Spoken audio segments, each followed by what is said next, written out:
When me and my family get together and each one is reciting one part of the Quran, you get a reward of what you're reciting. If we get to finish the entire Quran in the same sitting, that is not called Khatmul Quran. Khatmul Quran is when I recite it myself from cover to cover, individually, or when I recite whatever I recite, then the rest I listen to it. If we're sitting in a halqa, so I recite one para and the rest are listening.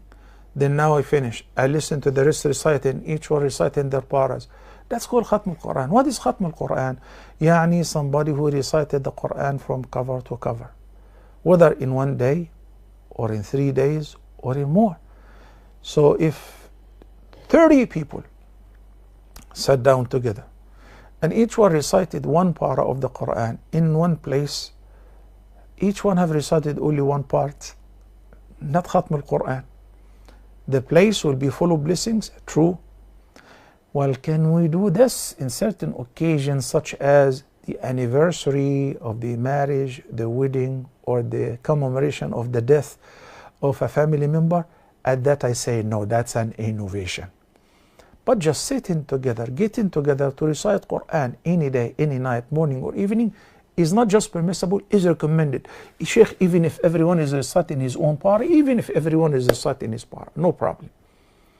It only becomes problematic when we declare Sunday the 19th of September because it matches the date of death of my father. So we're getting together so that we do Khatmul Quran and pray for him. An innovation 100%. Because I'm sure he didn't love your father as much as the companions loved their Prophet. And he didn't love your father as much as the Prophet ﷺ loved all his family members who died during his life. And when you scrutinize the seerah from beginning to end, and you see that the Prophet ﷺ lost 6 of his 7 children in his life. And some of his wives passed away while he is still alive.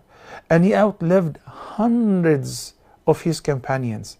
Tell me, when, where do you find that the Prophet ﷺ said to the Ummah, Sa'd ibn Mu'adh, whom Allah subhanahu wa ta'ala said his throne shook due to the death of Sa'd ibn Mu'adh, or Bilal ibn Rabah, but he passed away after the Prophet. Sayyid al-Shuhada al-Hamza, may Allah be pleased with him. We all know how much the Prophet ﷺ loved him, and he is known as the master and the chieftains of martyrs in heaven.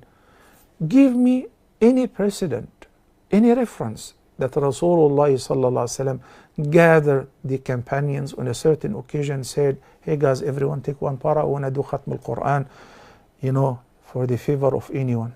Never. Then guess what? The Prophet ﷺ knew better, and he said, follow and do not innovate.